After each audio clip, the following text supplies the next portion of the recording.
바다 생물들은 부래가 있습니다. 몸속에 부래라고 하는 귀관이 있어요. 여러분도 잘 아시겠지만 물에서 뜨도록 이 부래가 일종의 이제 공기 주머니 역할을 하는 거예요. 그래서 부력을 얻게 해서 바다 생물들이 물에 떠서 살 수 있도록 한다고 그래요. 그런데 혹시 여러분 그거 아십니까?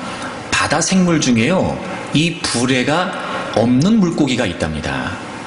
바로 상어가 그렇대요.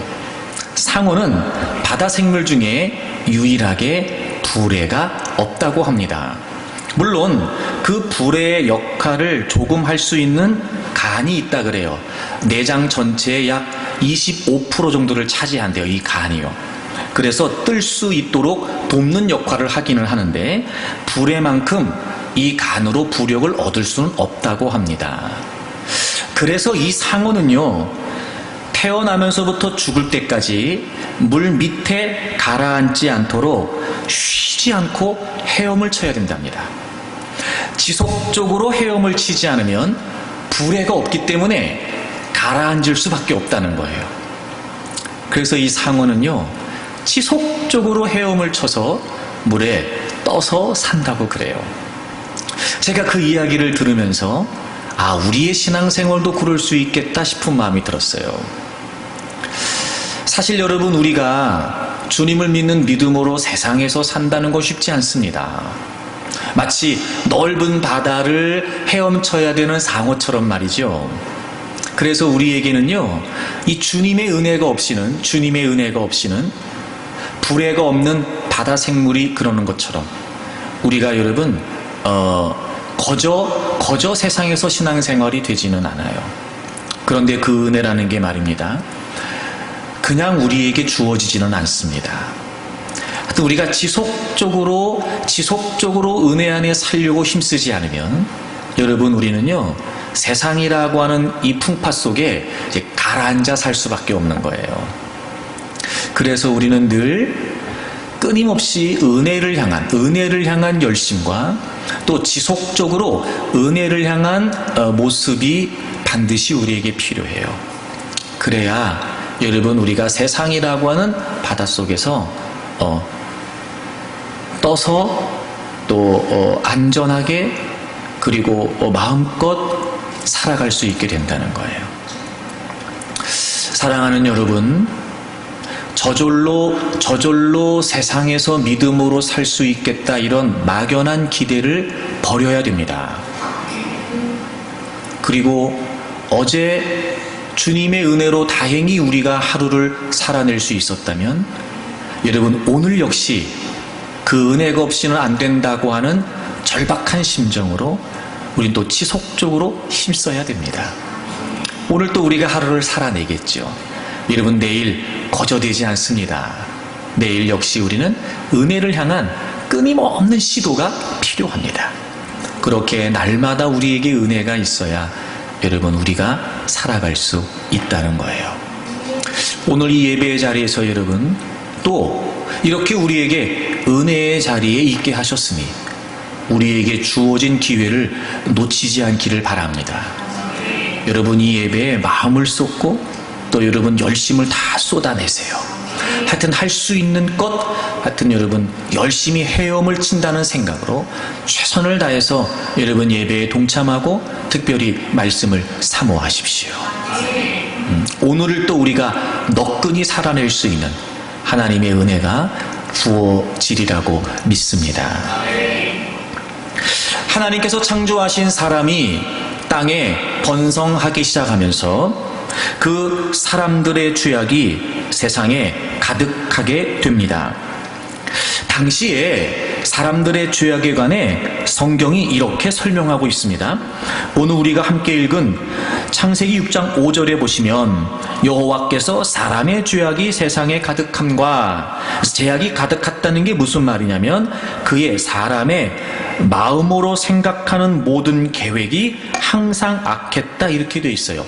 마음으로 생각하는 모든 계획이 항상 악했다는 거예요. 특별히 여러분, 우리가 계획이라고 하는 단어를 좀 주목할 필요가 있는데요, 이 계획이라고 하는 단어가 어떤 의미냐면 틀 혹은 형태 혹은 어떤 성향 이런 걸 의미한다고 그래요. 그러니까 이게 마음으로 생각하는 모든 계획이 악했다는 게 무슨 말이냐면요, 아예 인간이 사고의 틀 자체가, 생각하는 틀 자체가 악하게 되었다 이런 뜻이에요.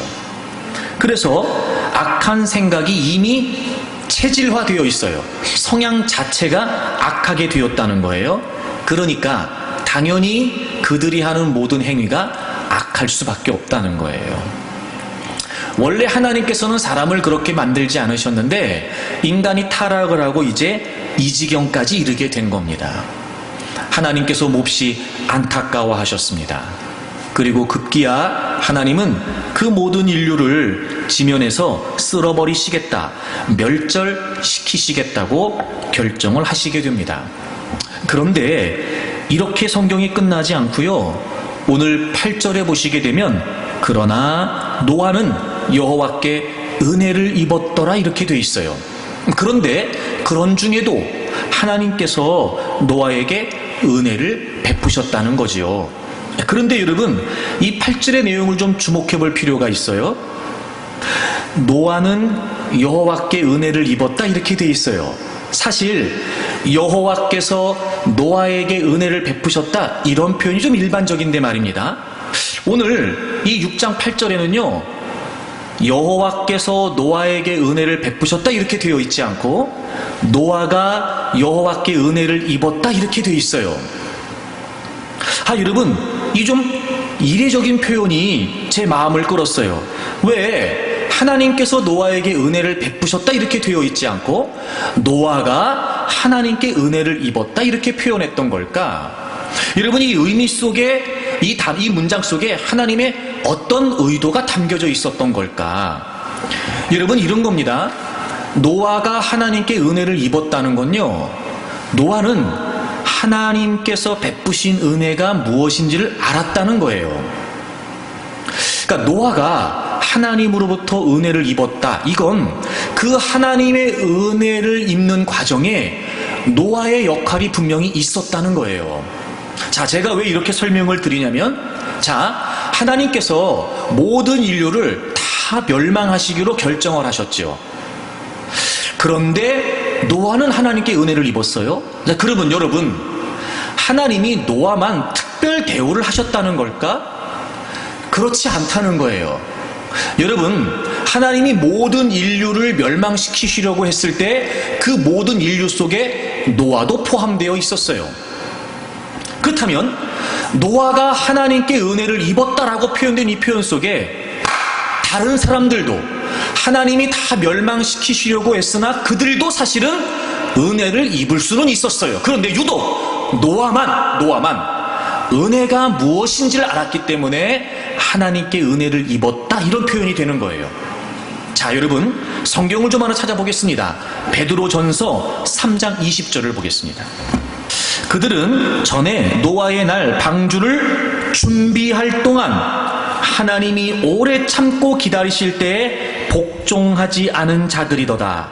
방주에서 물로 말미암아 구원을 얻은 자가 몇 명뿐이니 겨우 8명이라 이렇게 되어 있어요. 여러분, 노아의 날 방주를 준비하는 기간이 있었어요. 여러분, 우리는 이 기간을 알고 있어요. 하나님께서 모든 인류를 멸망시키시기로 결정하시고, 그리고 노아에게 방주를 지으라고 하셨어요. 근데 다른 성경의 내용들을 종합해보면 방주만 지었던 것이 아니라 그 하나님의 심판의 메시지를 노아가 전하게 됩니다. 그 기간이 120년이었어요. 그 기간이 충분히 있었다는 거죠. 자, 노아 입장에서는 방주를 만드는 기간이었고 심판의 메시지를 선언하는 기간이었어요. 그 기간이 하나님께는 어떤 기간이었다고요? 참고 기다리시는 기간이었어요. 그러면 이런 거죠. 하나님이 모두를 멸망시키시려고 했으나 사실은 모두가 살아날 수 있는, 모두가 구원받을 수 있는 120년이라고 하는 기간을 두셨던 거예요. 그런데 그들은 복종하지 않았어요. 여러분, 여기서 복종하지 않았다는 말이 무슨 말이냐면요, 거절했다는 뜻이에요. 거절했다는 거예요. 노아를 통해 하나님께서 선언하라고 하셨던 그 모든 심판의 메시지들을 그 사람들은 거절했어요. 그런데 구원받은 사람은 8명, 노아와 노아의 가족들이잖아요. 그럼 그들은 하나님이 전해주신 그 심판의 메시지를 거절하지 않고 그들은 수용했다는 거예요. 그리고 오늘 본문에서 모두가 다 멸망했으나 그러나 노아는 하나님께 은혜를 입었다는 거지요. 여러분, 다시 설명합니다. 하나님은 모두를 멸망시키시기로 했어요. 하지만 모두를 살려주시려고도 했던 거지요. 모두를 멸망시키시려고 했을 때 노아도 포함되어 있었어요. 노아가 제외되어 있었던 거 아니었어요. 그런데 하나님은 모두를 살리시기를 원했지요. 그 속에 노아도 포함되어 있었어요. 노아는 하나님이 참고 기다리시면서 하나님께로 돌아오기로 그 기간 동안 노아는 하나님의 말씀을 거절하지 않았어요. 그런데 다른 사람들은 하나님이 전해주시는 그 경고의 메시지를 다 거절했어요. 그리고 멸망됐고 노아는 구원을 받았죠. 그리고 그 내용을 오늘 한 문장으로 노아는 여호와께 은혜를 입었다 이렇게 되어 있는 거예요. 물론 이런 표현이죠. 하나님께서 노아에게 은혜를 베푸셨다는 거예요. 그런데 그 하나님께서 베푸신 은혜를 노아는 은혜로 알았어요. 그리고 노아는 하나님께 은혜를 입었다는 거죠. 그러니까 사실 이 8절 앞에 뭐가 있으냐면 다 멸망시키시기로 했다. 그리고 하나님께서는 모두에게 은혜의 기회를 주셨다. 그러나 노아는 여호와께 은혜를 입었다. 이런 내용인 거예요. 그러니까 여러분, 모든 사람에게 은혜의 기회가 주어졌으나 정작 은혜를 은혜로 알아 그 은혜를 수용한 사람은 노아와 그의 가족들 뿐이었어요. 그리고 노아는 하나님께 은혜를 입은 거죠. 여러분, 우리는 한순간도 은혜 없이는 살아갈 수 없는 사람들이에요. 우리같이 나약하고 부족하고 연약한 사람들이 세상을 살아내기란 쉽지 않아요. 그래서 우리는 날마다 은혜를 구합니다. 하나님, 은혜가 필요합니다. 하나님, 은혜를 베풀어 주셔야 됩니다. 하나님, 저 은혜를 원합니다. 그래서 은혜를 구합니다라고 말을 합니다. 여러분, 우리가 한 가지 오해하지 말아야 될 건 하나님이 은혜를 안 주시는 건 아니에요. 하나님께서 은혜를 주시지 않은 적은 없어요. 마치 근데 우리는요, 우리의 기도의 내용만 보면 하나님이 은혜를 안 주시려고 막 그러시는 것 같아요. 그래서 우리는 은혜 주세요, 은혜 주세요 막 이러는 것 같단 말이에요. 그게 아니에요, 여러분. 하나님이 우리에게 은혜를 안 주신 적이 없고요, 안 주실 리가 없어요. 그런데 우리가 은혜를 은혜로 모르는 거예요. 그래서 우리는 마치 하나님이 은혜를 주시지 않아서 우리가 지금 이렇게 힘든 것처럼, 마치 하나님께서 나에게 은혜를 주시지 않고 저 사람에게만 은혜를 주셔서 상대적으로 저 사람은 좀 수월하게 사는 것 같은데 나는 좀 힘들게 사는 것처럼 하나님, 저 은혜 주세요 막 이런 거 말입니다. 그런데 사실은 그게 아니었어요, 여러분. 하나님은 모두에게 은혜의 기회를 주세요. 단 은혜를 은혜로 여겨서 은혜를 입지 못할 뿐이지, 하나님은요 모두에게, 여러분 오늘 본문의 내용이 분명하지 않아요? 하나님이 다 멸망시키시기로 했던 그들에게조차 하나님은 가차없이 쓸어버리신 게 아니었고 120년 동안 참고 기다리시면서 은혜를 입을 수 있도록 하셨단 말이에요. 근데 그럼에도 노아와 노아의 가족들만 은혜를 입었다는 거예요. 여러분, 우리가 날마다 은혜를 구하는데 은혜가 과연 뭔지는 알고는 있을까? 우리는 맨날 은혜를 구한다고 말하면서 도대체 그 은혜를 뭐라고 생각하는 걸까? 여러분, 오늘 말씀을 통해서 우리가 그토록 원하고 기대하는 하나님의 은혜가 우리 모두에게 부어지기를 바랍니다. 여러분 모두 날마다 모든 상황에서 모든 순간에 하나님의 은혜를 입는 분들이 되기를 바랍니다. 그렇다면 여러분, 이 대목에서 도대체 하나님의 은혜라는 게 무슨 의미였을까요? 왜 120년 동안이나 모든 사람들은 그 하나님의 은혜를 거절했음에도 불구하고 노아는 어떤 의미로 은혜를 수용하여 은혜를 은혜로 알고 은혜를 입은 자가 되었던 걸까요? 그 내용을 좀 풀어가기 위해 제가 살펴봤던 건 방주였습니다. 방주, 여러분, 방주. 자, 오늘 본문 창세기 6장을 좀 보시고 몇 절을 보시냐면 15절을 좀 보겠습니다. 방주의 규격을 좀 말씀드리려고 그래요. 15절 보시면 내가 만들 방주는 이러하니 그 길이는 300규빗, 너비는 50규빗, 높이는 30규빗이야. 여러분, 한 규빗을 지금의 측량 단위로 환산하면 약 45.6cm라고 그래요. 45.6cm. 그러면 300규빗이면은요, 길이가 얼마냐면 약 137m예요. 여러분, 국제 규격의 축구장의 길이가 보통 100m에서 110m라고 합니다. 축구장의 길이가. 그러니까 길이가 137m라는 건 축구장보다 더 긴 거예요. 그러니까 엄청나게 큰 거예요. 길이 자체가. 그리고 너비가 50규빗이에요. 폭이 50규빗이거든요. 이 50규빗은 약 23m가 됩니다. 23m가. 그리고 높이가 30규빗이에요. 이게 약 14m가 되는 거예요. 그러니까 여러분 이런 겁니다. 137m, 23m, 높이 14m. 그냥 직사각형의 대빵 큰 박스예요. 우리는 보통 방주 그러면 이렇게 막 배 모양 생각한단 말이에요.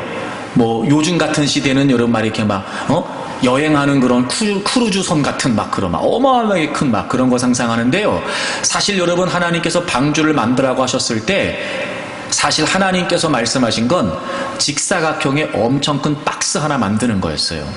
그도 그럴 것이 이 방주라고 하는 단어 자체가 사실은 상자라고 하는 단어예요. 상자라고 하는 단어예요.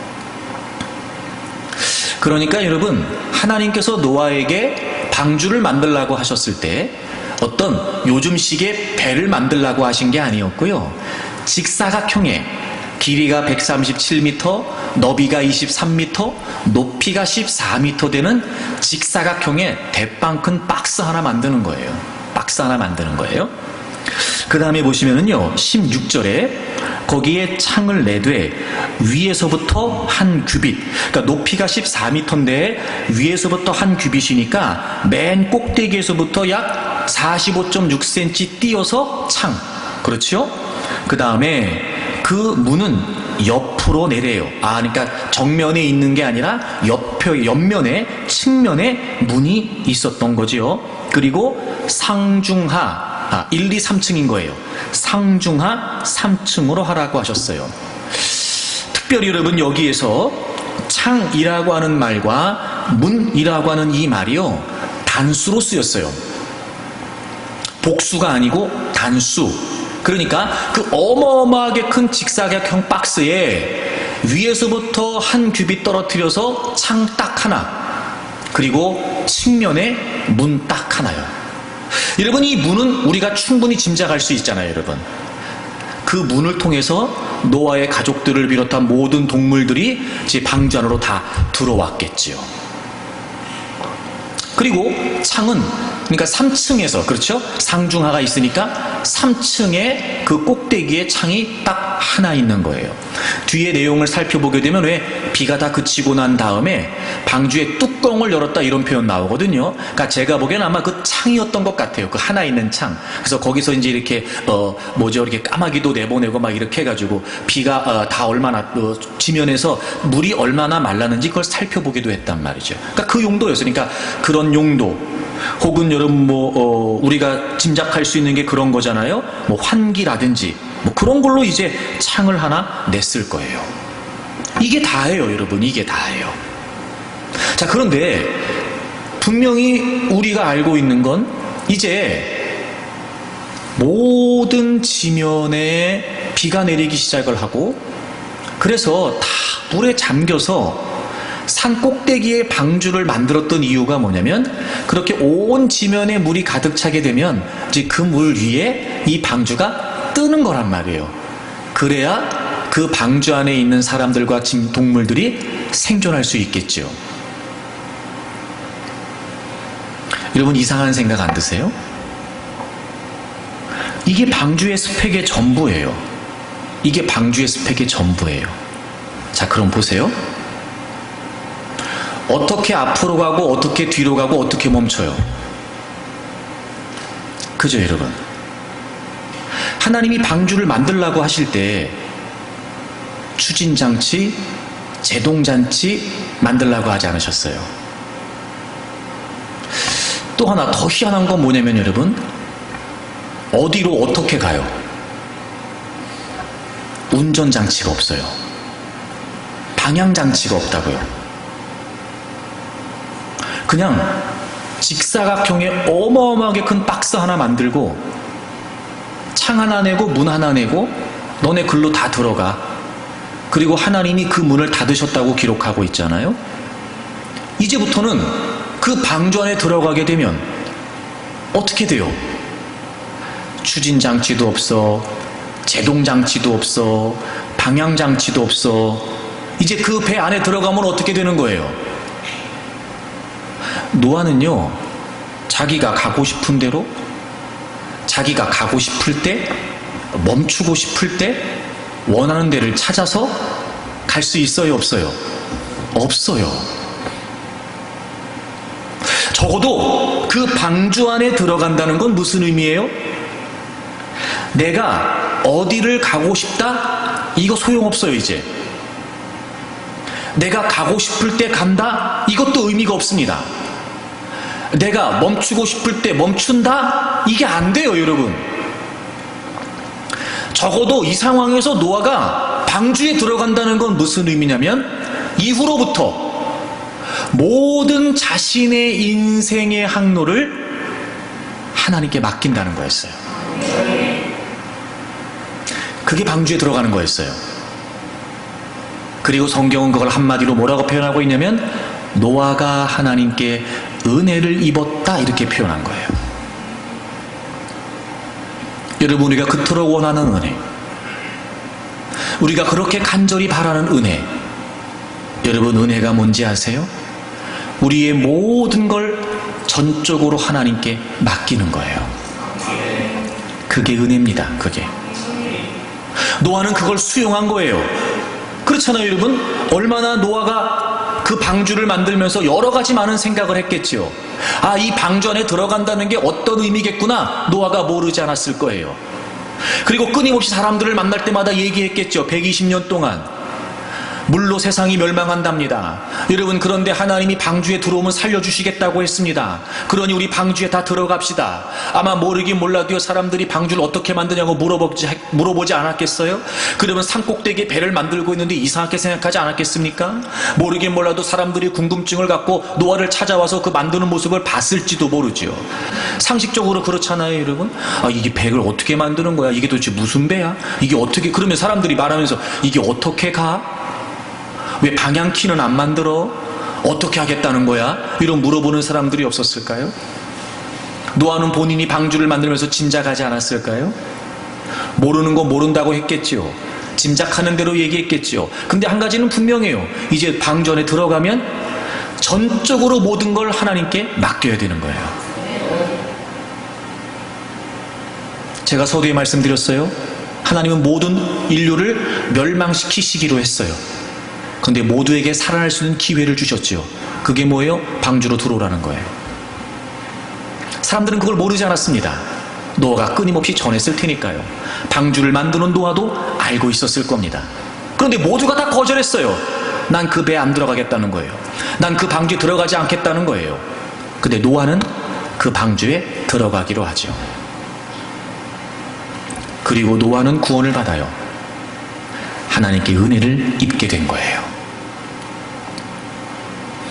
여러분, 은혜라고 할 때마다 뭘 기대하십니까?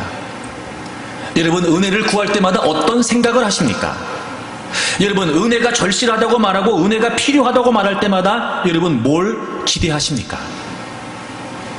여러분, 우리가 그토록 원하는 은혜, 은혜 없이는 살 수 없다고 말하고 은혜가 절실하다고 말하고 하나님 지금 저 은혜 주셔야 됩니다 라고 그렇게 하나님께 간절하듯 외치는 그 모든 외침 속에, 부르짖음 속에 과연 우리가 은혜라고 하는 건 우리의 모든 삶의 전폭을 전적으로 하나님께 맡기는 겁니다 라고 하는 의미가 담겨 있냐 말이죠.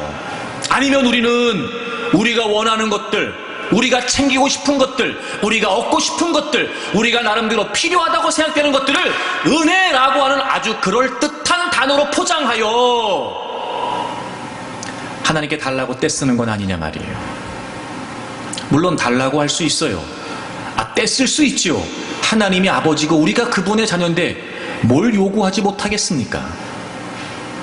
하지만 여러분, 은혜는 전적으로 하나님께 모든 걸 맡기는 거예요. 하나님의 인도하심을 수용하는 겁니다.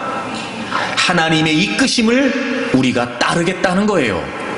전적으로 하나님의 다스리심과 하나님의 통치하심에 굴복하겠다는 의미입니다. 그리고 방주 안에 들어가는 거예요. 그게 은혜였습니다. 사실 여러분, 신구약 성경 전체의 내용은요 딱 하나죠. 하나님께서 우리 모든 인류에게 예수 그리스도를 통해 사랑과 은혜를 베푸셨다. 여러분, 이게 성경의 전체에 흐르고 있는 주제입니다. 주제.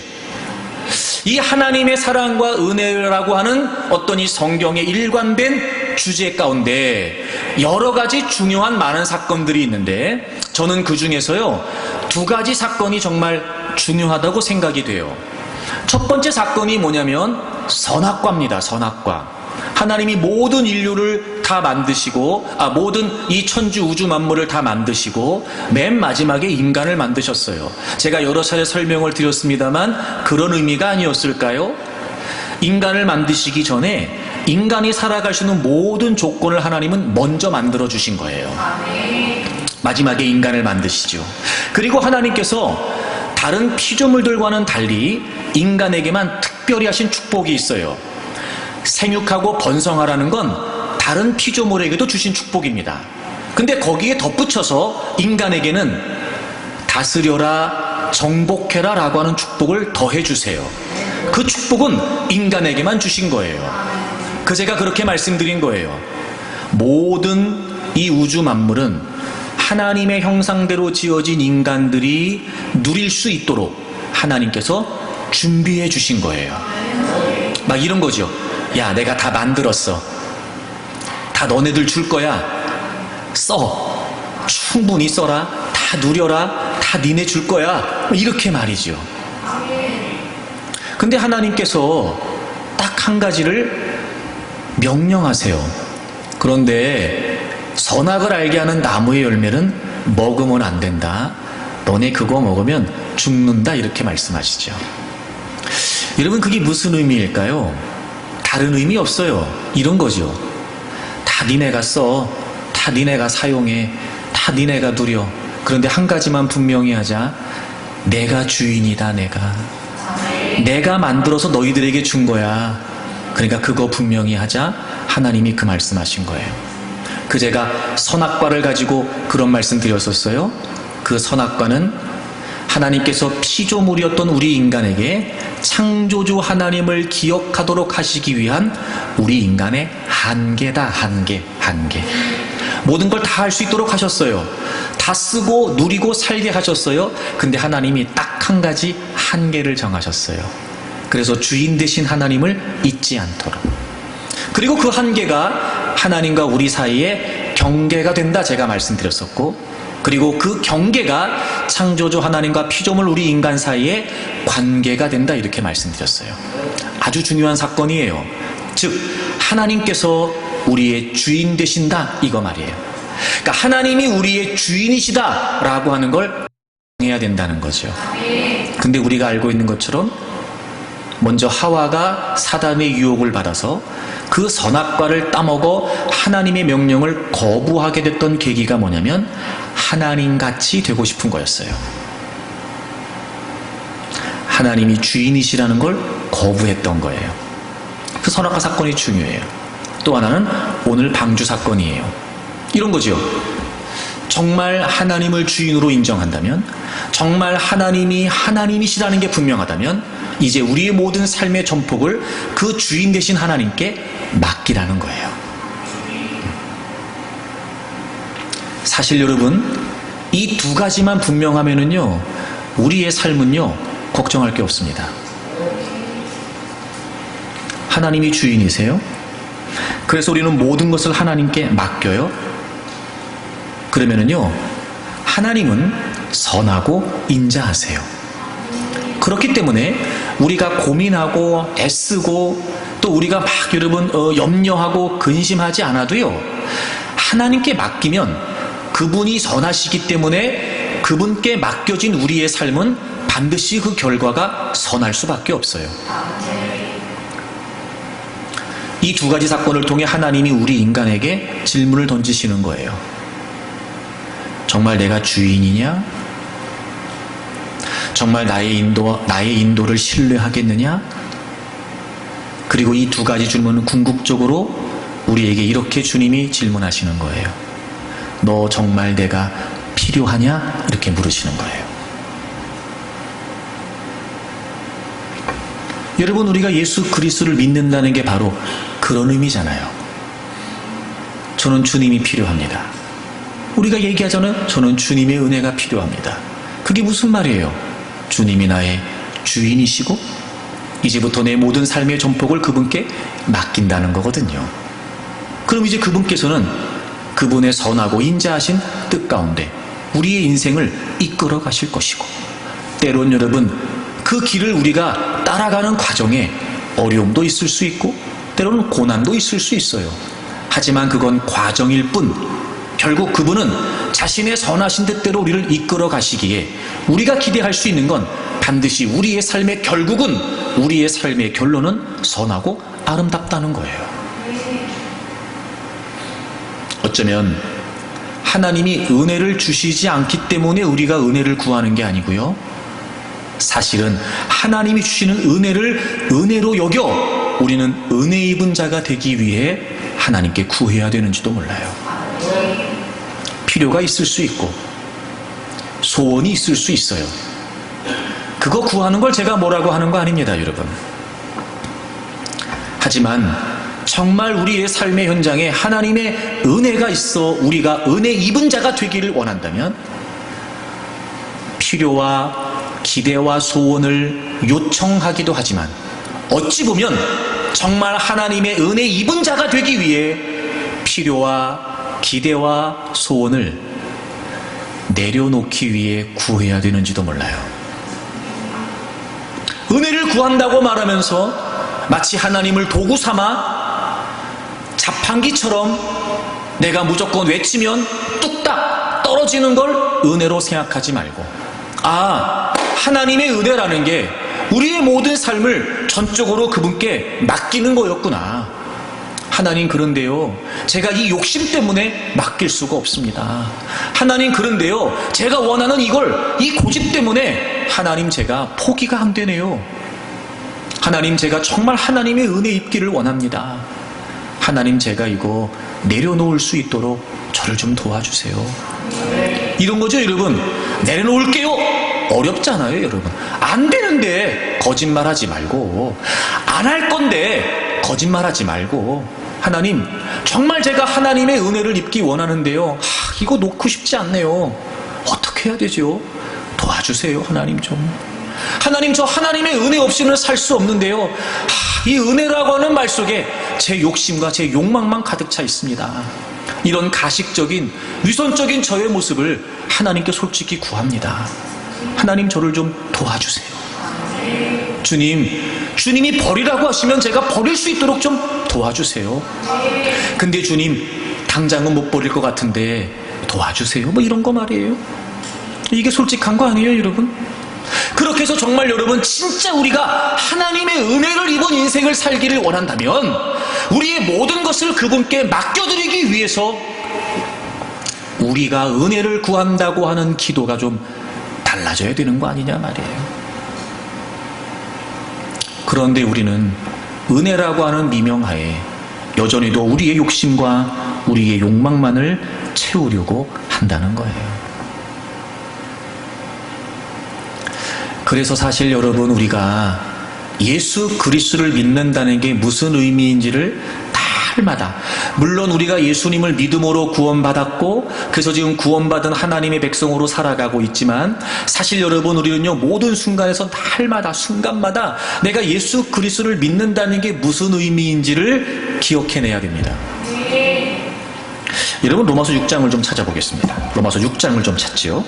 로마서 6장 17절 18절을 우리 다 같이 한번 읽어보겠습니다. 시작. 하나님께 감사하리로다. 너희가 본래 죄의 종이더니 너희에게 전하여 준 바 교훈의 본을 마음으로 순종하여 죄로부터 해방되어 의에게 종이 되었느니라. 아멘.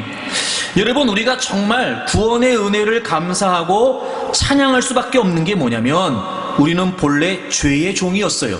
본래. 그러니까 예수 그리스도를 믿어 그 죄로부터 해방되기 전까지 줄곧 여러분, 우리는 죄의 종이었어요.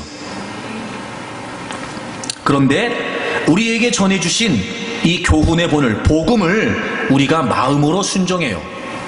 그래서 놀라운 결과가 주어졌지요. 죄로부터 해방됐어요.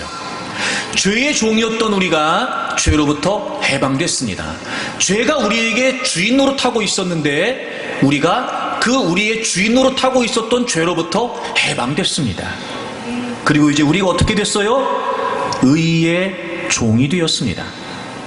여기서 의의 종이라고 하는 말은, 여러분 22절을 보시면, 그러나 이제는 너희가 죄로부터 해방되고 하나님께 종이 됐다, 이렇게 되어 있어요. 하나님께 종이 됐다. 우리는요 원래 죄의 지배를 받고 있었습니다. 그래서 죄가 우리의 주인이었어요. 그런데 예수 그리스도를 믿음으로 말미암아 죄로부터 해방됐죠. 그리고 우리는 이제 하나님의 종이 된 거예요. 그러니까 여러분, 예수님을 믿는다는 건 무슨 의미냐면요, 하나님, 제가 전에는 죄가 주인 되어서 늘 죄에 따라, 죄의 성향을 따라, 죄의 욕망을 따라 죄에게 종노릇하고 살았었는데, 예수 그리스도를 믿음으로 우리가 묶여있던 모든 죄의 결박으로부터 해방이 되고 이제 하나님의 종이 되었습니다. 여러분, 우리가 하나님의 종이 됐다는 건 무슨 말이에요? 하나님께 순종하며 살겠다는 거예요. 하나님이 이끄시는 대로 따르겠다는 의미겠죠. 하나님의 종이 됐다는 건 하나님의 인도하심을 늘 우리가 따르겠다는 거예요. 그러니 여러분, 우리가 예수 그리스도를 믿는다라고 말할 때 이미 결정났어요. 우리의 모든 삶의 전폭은 이제 그분께 맡기는 거예요. 죄에 매여서 사단의 종노릇하던 우리의 신분이 이제 은혜에 매여서 하나님의 종으로 살게 됐단 말이에요. 여러분, 우리가 예수 그리스도를 믿는다는 건 바로 이런 의미였던 겁니다. 근데 우리가 이 생각 안 하는 거예요. 여러분, 예수 믿어야 구원받습니다. 예수님 믿어야 천국 갑니다. 그렇습니까? 알겠습니다. 어떻게 하면 되죠? 믿으셔야 됩니다. 당신은 죄인입니다. 그렇습니다. 나 죄인입니다. 나 교통신호도 안 지키고 거짓말도 하고 나 죄인입니다. 막 애써 마치 자기가 죄인이 아닌 아닌 게 분명하게 얘기하고 싶은데 그러면 안 될 것 같으니까 그렇습니다. 그냥 그렇게 떠올려가면서 말도 안 되는 이 당신의 죄를 예수님이 죽으셨습니다. 그랬습니까? 알겠습니다. 믿습니까? 믿습니다. 자, 침례 받읍시다. 세례 받읍시다. 아멘. 나는 이제 천국 가는구나. 나는 이제 하나님 자녀 됐구나. 그리고 여전히 내가 살던 대로 사는 거예요. 그렇지 않아요, 여러분. 이건 어쩔 수 없어요. 성경이 우리에게 알려주고 있잖아요. 그러니까 이미 이런 거예요. 사실은 우리가 침례를 받고 세례를 받고 신앙 고백하기 전에 이걸 대놓고 물어봐야 돼요. 대놓고. 자, 이제부터 당신의 인생을 하나님께 맡기겠습니까? 이제부터 당신의 인생의 주인은 하나님이 되신 거 믿습니까? 그러므로 이제 전적으로 맡기고 따르겠습니까? 무조건 하나님이 하라는 대로 할 겁니까? 그게 하나님의 은혜라는 걸 인정합니까? 이러면 질문을, 똑같은 질문을 다 만들어가지고 다 사인 받아야 돼요. 요즘 여러분 뭐 하려면 다 체크하잖아. 예, 동의하십니까? 예, 하는 것처럼. 그지요? 하여튼 여러분 뭐 은행에 가서 뭐 하나 만들려고 해도 이렇게 사인하는 게 얼마나 많은지, 뭐 우편물 하나 받으려고 해도 등기 같은 거면 사인하는 게 얼마나 많은지. 그런데 여러분 하물며 예수 그리스도를 믿는다고 하는 일생일대 사건 앞에 정말 예수 그리스도의 십자가의 은혜가 나를 향하신 하나님의 은혜와 사랑이라는 게 믿고 깨달아졌다고 하는 이 일생일대 대표적인 사건 앞에 아주 중요한 이 내용을 너무 간과하는 겁니다. 그리고 늘 제가 여러분에게 도전하는 것처럼 자리만 바꾸고 장소만 바꾸고 대상만 바꿔서 여전히 비나이다 하는 겁니다. 그게 아니고요. 내가 예수 그리스도를 믿는다는 건 죄에 매여 사단의 종로로 됐던 우리의 인생이 우리의 노력과 수고와 결과에 상관없이 예수 그리스도께서 우리의 모든 죄를 담당해 주심으로 말미암아 이제 내가 그분의 은혜에 매여 하나님의 종으로 살겠습니다. 이 의미였단 말이에요. 그렇게 우리가 은혜가 시작됐고 우린 그 은혜 속에 은혜 입은 자로 살기를 원하는 거죠. 여러분, 저는 여러분이 모든 삶의 현장에서 그토록 여러분이 원하는 만큼, 아니 그 이상 날마다 하나님께서 예비하신 은혜 입은 자들이 되기를 바랍니다. 여러분 잊지 마십시오. 이제부터 여러분의 모든 삶의 전폭이 하나님께 있다는 사실을 말입니다. 그럼에도 불구하고 끊임없이 우리의 육적인 성향들이, 우리의 죄악된 성향들을 우리를 자극하여 자꾸 우리가 그걸 거스르려고 할 때마다 여러분 우리는 그걸 민감하게 감지해야 됩니다. 민감하게 감지해야 됩니다. 아하, 지금 또 내가 내 고집 부리고 있네. 아하, 지금 또 내가 내 것 주장하고 있네. 아, 이러면 안 되지. 이미 내 삶은 하나님의 것이 되었고 하나님이 나의 주인 되셨으니까 하나님이 나를 어떻게 이끌어 가실까? 내가 거기에 마음을 둬야 되는데 하나님이 어디로 인도하실까? 그 방향에 그 방향을 찾기 위해 내가 힘써야 되고, 내가 이 상황에서도 하나님이 나를 이끌어 가심으로 나는 하나님을 의지하기 위해 힘써야 됐는데, 야, 내가 또 지금 내 고집 부리고 있네. 내 생각대로 고집하고 있네. 아, 하나님 제가 잘못했습니다. 이러면 안 되죠. 하나님 저를 줘서 복종시키고 싶습니다. 하나님 어떻게 하면 내려놓을 수 있을까요? 어떻게 하면 제가 포기할 수 있을까요? 하나님 저를 도와주세요. 쉽지 않지만 의지적으로라도 제가 하나님께 맡기고 싶습니다. 하나님 맡길 수 있도록 도와주세요. 솔직하게. 사실 그게 우리가 하나님의 은혜를 구한다는 겁니다. 그러니 여러분, 이제부터 모든 삶의 현장에서 하나님의 은혜를 구할 때마다 하나님, 제가 하나님께 모든 걸 맡기겠습니다. 하나님이 저의 주인 되시니 제가 하나님께 모든 걸 맡기겠습니다. 라고 하는 믿음의 고백이 여러분에게 있기를 바랍니다. 그런데 우리가요, 뭐가 어려운지 봤더니 하나님만 섬기는 게 안 되는 거예요. 하나님만. 이게 무슨 의미냐면, 이 이스라엘 백성들의 역사를 보면은요, 참 어쩌면 여러분, 우리가 이 사람들을 볼 때마다 이해가 안 되잖아요. 근데 아마 하나님 우리를 볼 때마다 우리가 이해가 안 되실 것 같아요. 여러분, 구약의 이스라엘 백성들의 역사를 보면은요, 참 여러분, 우리가 놓치지 말아야 될 사실이 뭐냐면, 사실 이스라엘 백성들은요, 하나님을 저버린 적이 없어요. 분명히 그들은 하나님을 섬겼어요. 제사도 드렸고 제물도 바쳤고 절기도 드렸고 지켰고 하여튼 막 했어요. 근데 희한한 건 곳곳에 하나님께서 너희들이 나를 버렸다는 거예요. 근데 사실 다분히 이스라엘 백성들 편에서 보게 되면은요, 이스라엘 백성들은요 하나님을 저버린 적이 없는 것 같아요. 근데도 하나님은 자꾸 너희들이 나를 버렸다, 너희들이 나를 떠났다 이렇게 얘기하시는 거예요. 그 왜 그런가 봤더니 이스라엘 백성들이 하나님을 저버리진 않았지만 하나님만 섬긴 게 아니었어요. 하나님도 섬기고 우상도 섬겼던 거예요. 이런 배경이 있더라고요. 특히 여러분, 이스라엘이 이제 출애굽을 하고 광야 40년의 세월을 이제 보내게 됩니다. 그리고 가나안을 정복하고 정착하게 되지요. 여러분, 원래 그래서 이스라엘 백성들은 유목민족이었어요. 근데 이제 가나안을 정복하고 정착하면서 뭘 하게 되냐면 농사를 짓게 되죠. 근데 원래 이스라엘은 농경민족이 아니었어요. 근데 가나안의 족속들은 농경민족이었어요. 그러니 이스라엘 백성들보다 당연히 농사를 더 잘 지었겠죠. 가나안 족속들이 특별히 농경 생활을 하면서 그들이 섬겼던 신이 바알이었어요. 그래서 바알은요, 농경의 신으로 일컬어집니다. 광야를 지날 때는 굳이 농경의 신이었던 바알에 관심을 가질 이유가 없어요. 근데 이제 그들은 정착하면서 농사를 지어야 돼요.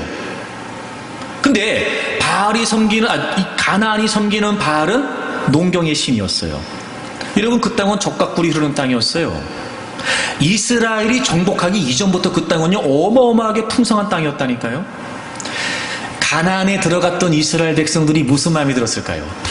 자, 이제는 유목 생활이 아니에요. 이제는 광야 떠돌이 생활이 아니에요. 정착하고 농사를 지어야 돼요.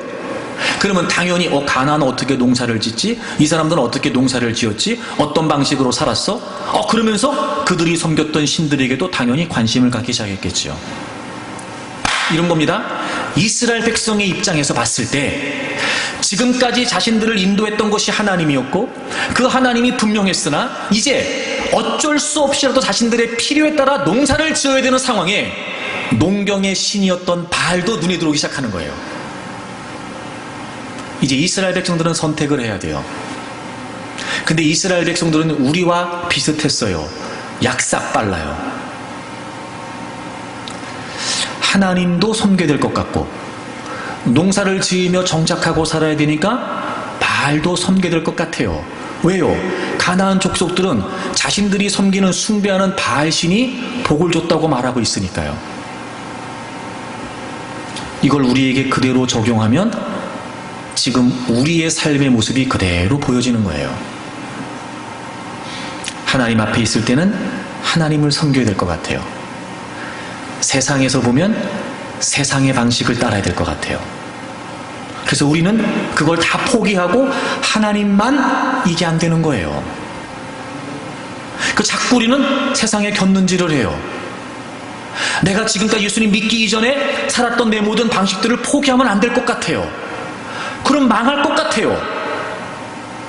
그런데 하나님 앞에서는 하나님을 섬긴다고 말해요. 세상에 가면 세상을 섬긴다고 말해요. 여러분, 이게 무슨 차이겠어요? 하나님이 주인 되시고 그래서 우리의 모든 삶의 전폭을 하나님께 맡긴다, 이 의미에서 하나님을 섬기는 게 우리에게 어려운 거예요. 그래서 우리는요, 순간순간이 선택의 기로예요. 그래서 우리는 우리의 필요에 따라, 우리의 상황에 따라, 그리고 우리의 판단에 따라 하나님이 도우심이 될 것 같으면 하나님 편에 있었다가, 내가 살아왔던 방식이나 세상에 살아봤던 세상의 방식이나 세상의 가치가 지금 당장 우리에게 필요할 것 같다고 생각하면 살짝 하나님을 등져요. 그리고 세상의 방식을 따르려고 해요. 내가 가만히 보아하니까 이 상황에서 하나님의 방식을 따른다는 건, 하나님께 맡긴다는 건 손해가 될 것 같아요. 그래서 때로는 이 세상의 방식을 따라가는 과정에 살짝 하나님과 멀어지는 것도 우리는 괜찮다고 생각해요. 그리고 왔다 갔다 하지요. 그래서 우리는 하나님만 믿는 게 안 되는 거예요. 그런데 하나님은 하나님만 믿으라는 거예요. 다 맡기라는 거거든요. 어쩌면 하나님이 이 모습을 통해 우리의 모습을 보게 하시는지도 모르죠. 만약에 여러분, 우리가 노아가 선택해야 했던 것처럼 그 선택을 해야 된다면, 자, 방주에 들어가야 살 수 있어요? 방주에 들어가야 될 것 같긴 해요. 근데 방주에 들어가면 내가 원하는 대로 못 살아요. 가고 싶은데 못 가요. 가고 싶을 때 못 가요.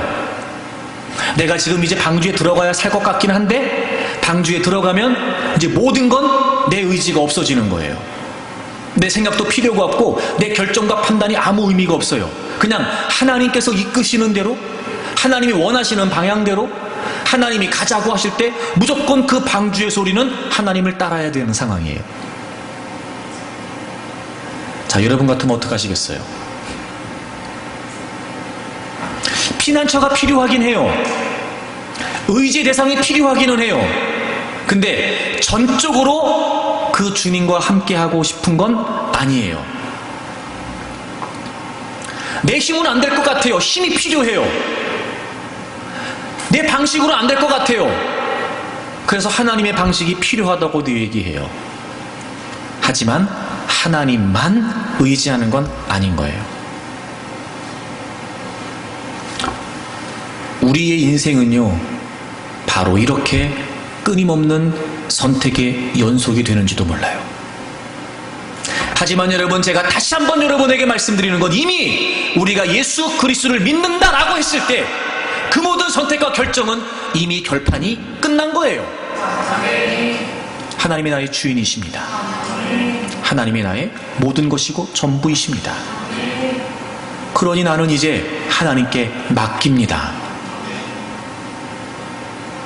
여러분, 그게 동행이에요. 오늘 본문 다시 돌아오실까요? 창세기 6장 9절에 우리가 잘 알고 있는 대목이 나오잖아요.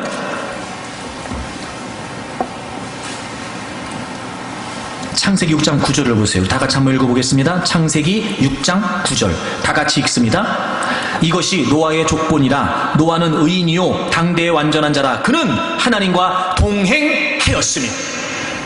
하나님과 동행했대요. 동행이 어떻게 가능해요? 다 맡겼으니까 가능하죠. 여러분, 동행이 어떻게 가능해요? 자신의 의지가 없으니까 동행이 가능하죠. 여러분, 노아가 하나님과 동행했다는 말이 노아가 원하는 대로, 노아가 가고 싶은 대로 하나님이 다 맞춰주셨다, 이 의미겠어요, 여러분? 방주 보면 알잖아요, 여러분. 방주 보면. 여러분, 진짜 큰 은혜가 뭔지 아세요?